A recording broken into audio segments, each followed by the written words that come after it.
comment obtenir en fait des agents IA, une IA de confiance avec donc des données.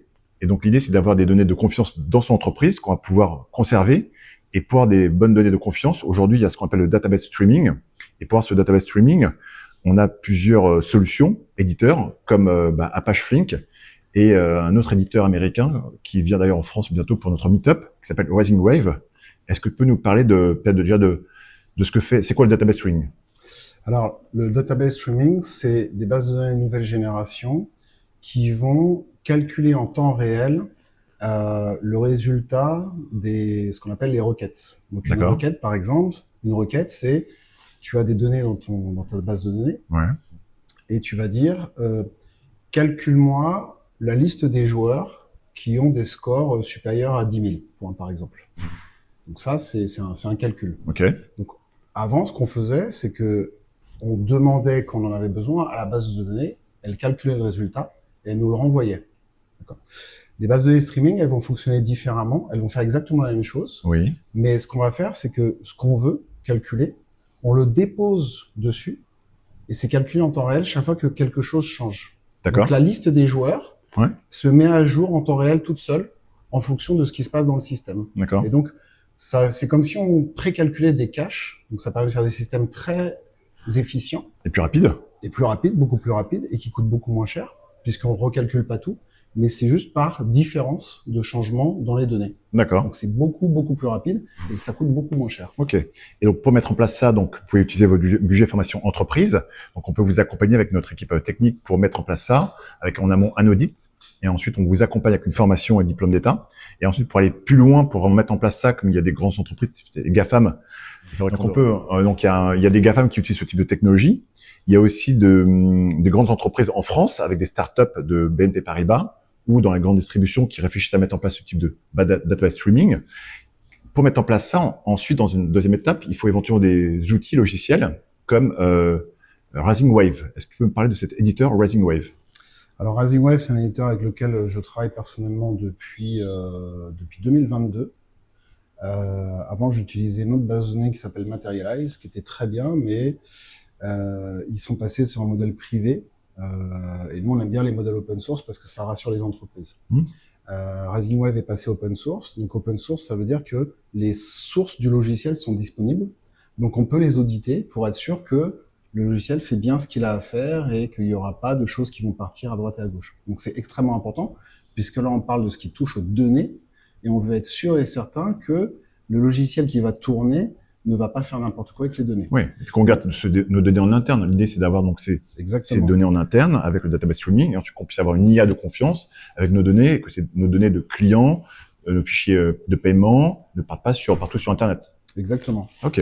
Donc là, pourquoi on travaille avec eux aussi, c'est que ils ont actuellement pour nous, par rapport aux besoins de l'industrie qu'on a identifiés, le plus large panel de fonctionnalités pour traiter les données. Et on est capable de traiter à la fois les données transactionnelles, donc c'est les données qui sont dans les applications, les données opérationnelles. Donc une donnée opérationnelle, c'est tout ce qui est, par exemple, quand on veut traquer des gens sur les sites. Donc ça, c'est des données opérationnelles.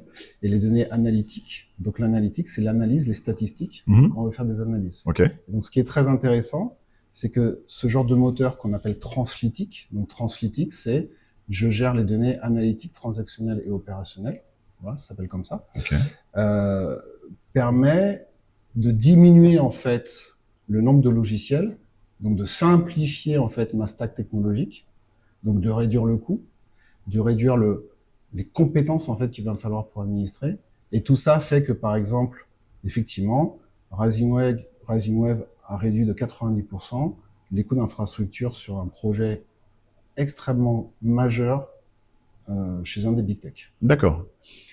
Et donc, est-ce que tu peux me comparer? Donc, tu as parlé de Materialize, que tu disais avant, tu as parlé aujourd'hui de Rising Wave. Il y a aussi un autre éditeur, enfin une autre solution qui s'appelle Flink d'Apache. Est-ce que tu peux m'en parler? Alors, oui, tout à fait. Sachant qu'en plus, les gens qui ont créé Rising Wave, c'est des gens qui travaillaient avant chez Flink. C'est ça qui est assez marrant. Pourquoi ils sont partis? Parce que globalement, Flink est extrêmement complexe et extrêmement coûteux à administrer. Voilà. Donc, quand ils sont partis, ils ont dit, on veut créer un système qui sera beaucoup plus simple à administrer, beaucoup moins coûteux, qui scalera beaucoup plus facilement. Et Rising Wave scale très facilement. On a juste à rajouter des nœuds de calcul, à les déclarer auprès de clusters, et après, il va répartir sa charge au processeur tout seul. Donc, ça scale très facilement. En plus, on peut dynamiquement upscaler ou downscaler, donc ajouter de la puissance de calcul ou en enlever. Alors que par exemple, Flink, si on veut ajouter ou supprimer de la puissance, il faut arrêter le cluster et le relancer. Alors justement, c'est un autre gros sujet aujourd'hui qu'on va voir son IA de confiance, ses agents IA. Il y a maintenant de plus en plus de coûts d'infrastructure, donc d'avoir nos propres outils, nos propres serveurs qui vont tourner pour faire fonctionner ça. Et donc, tu disais justement avec ce retour d'expérience de ce fameux GAFAM, il a pu réduire ses coûts d'infrastructure jusqu'à 90%. Ouais, tout à fait. Donc, on en parlera lors du meet-up, je pense. Mais on va aussi expliquer que nous, sur des use cases beaucoup plus petits, par exemple pour BNP Paribas, on peut commencer. En fait, ces technologies sont très puissantes, mais comme on a simplifié la stack technologique, la mise en route et l'administration, c'est devenu accessible même à un porteur de projet, à une startup qui démarrait. Et l'intérêt de démarrer avec ça, c'est que on n'a pas besoin vraiment de nouvelles compétences, puisque on va principalement travailler avec des langages qui sont déjà connus des développeurs. Donc on n'amène pas des nouvelles, on n'a pas besoin d'aller chercher des compétences très très loin pour pouvoir utiliser ces outils-là. C'est ça qui est extrêmement intéressant, notamment par rapport à des logiciels comme Flink, qui ont plusieurs façons de faire, mais on peut pas tout faire comme on veut en fonction des technologies qu'on utilise et des langages qu'on utilise. Là, en fait, ça va être beaucoup plus simple. Et ça permet d'aller beaucoup plus vite en fait pour commencer à prototyper des choses. Donc cette technologie, c'est des technologies type SQL, c'est ça? Le langage, oui, c'est du SQL. C'est le langage SQL. Donc l'idée, c'est qu'en fait, on puisse accompagner vos équipes pour donc les former sur ces technologies SQL et ensuite ces outils comme Rising Wave, qui puissent obtenir un diplôme de tech, ça puisse être subventionné à 100% avec le budget formation entreprise. Et après, si vous voulez aller encore plus loin, vous pouvez maintenant monter en fait ce qu'on appelle un centre opérationnel d'excellence sur l'IA. Et donc avec vos équipes, chapeauter éventuellement si vous voulez avec notre direction technique, et vous fournir aussi, si vous souhaitez en plus, des alternants qui vont être formés à ce type de technologie. Justement, tu disais que ça touche, enfin cette technologie intéresse des GAFAM, intéresse des banques comme BNP Paribas, mais tu disais en fait ça peut aussi donc intéresser des jeunes pousses, des petites entreprises qui peuvent se lancer. C'est pas trop compliqué à mettre en place? Non, alors c'est pas du tout compliqué. Simplement, effectivement, nous, quand on a commencé, donc ça fait plus de 10 ans qu'on travaille avec cette nouvelle façon de penser les données et les systèmes d'information. Donc on a beaucoup essuyé les plâtres au début, surtout qu'avant, ce qu'on utilisait avant marchait moins bien ou ça marchait pas comme ça exactement. Donc on a travaillé avec les gens, on leur a dit ce qu'on aimerait avoir, donc les logiciels ont beaucoup évolué. Mais c'est surtout qu'en fait, on s'est rendu compte que il y a différentes façons d'utiliser ces bases de données streaming et on en a testé plein. Et à force de tester, on a mis au point une méthodologie, des façons de faire, ce qu'on appelle des patterns, des motifs de conception. Et justement, pendant la formation, en fait, ce qu'on apprend aux personnes en fait qu'on va former, c'est comment bien structurer les données, comment penser en fait le SQL qui avant était en requête un par un, comment le penser maintenant en streaming. Et ça, en fait, il faut changer son mindset. Voilà, c'est vraiment un mindset différent.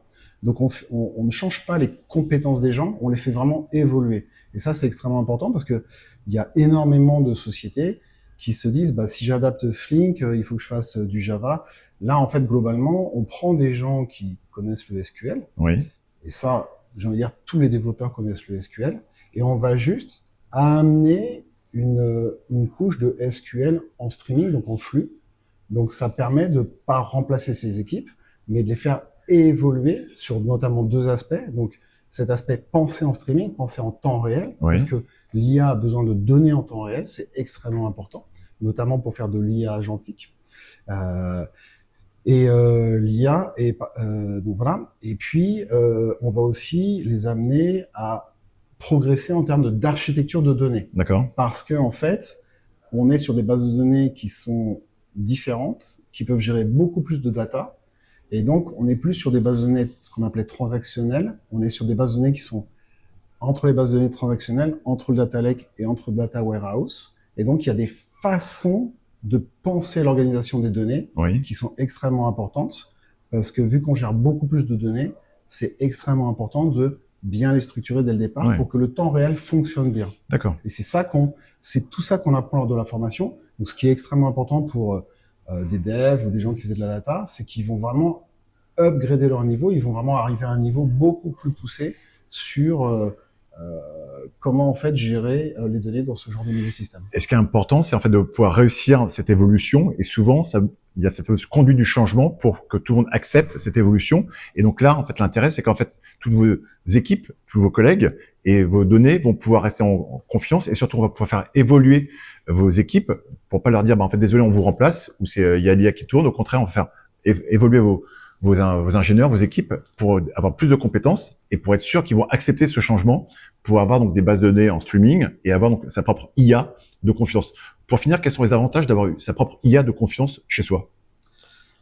Alors, déjà avec le contexte économique, politico-économique, on voit que ça devient très risqué de continuer à s'appuyer sur les GAFAM parce qu'on ne sait pas trop ce qui va se passer, les droits de douane. Enfin voilà, il y a beaucoup d'interrogations actuellement par les entreprises sur tous ces sujets-là. Et donc l'intérêt d'avoir une IA de confiance, c'est que déjà il y a des sociétés qui n'ont pas le droit de mettre les données qu'elles ont sur du cloud qui ne sont pas le leur, qui sont pas privés. Donc ça déjà il y a des sociétés qui n'ont juste pas le droit. Ouais. Et donc ils sont obligés d'avoir en interne leur propre cloud avec leur modèle. Hein, puisqu'une IA c'est quoi? C'est on prend un modèle, on l'entraîne, on l'enrichit avec nos data à nous, et puis on lui donne ce qu'on appelle un prompt ou une donnée en entrée, et puis ça va nous sortir le résultat. D'accord. Donc ce modèle, en fait, il a pas de, ce modèle, il y a pas de code dedans. Il peut pas se connecter à des serveurs, il peut pas faire quoi que ce soit. La seule chose qu'il puisse faire, c'est transformer des données et puis nous les renvoyer. Donc globalement, quand on va choisir un modèle, ce qui va se passer, c'est que on va le prendre, on va l'entraîner sur nos données, et puis ensuite on va le mettre sur un ordinateur. Donc, par exemple, en décembre, il y a le DGX Spark, je crois, de Nvidia qui sort, donc qui sera un ordinateur que toutes les autres entreprises pourront s'acheter et puis qui sera suffisamment puissant pour faire tourner ces gros modèles. Donc, on le met en interne dans son système d'information. Et à partir de ce moment-là, on peut l'utiliser. C'est fermé, c'est clos, il est connecté à nos data et puis on peut parfaitement le faire tourner sans aller dans le cloud. Le gros intérêt de monter les systèmes et les data platforms comme avec des logiciels type Razingware, c'est que sans coût additionnel, les données, si on a bien structuré et architecturé ces données, et c'est là c'est vraiment très important, on branche l'IA dessus et elle peut commencer à travailler tout de suite. Super. Donc il n'y a pas de coût additionnel. Excellent. Justement, donc vous aurez le lien pour découvrir le streaming database qui est mis en place par Charlie et comment avoir donc votre propre IA de confiance et vos agents IA pour développer votre business. Merci. Merci à toi, Franck. Merci.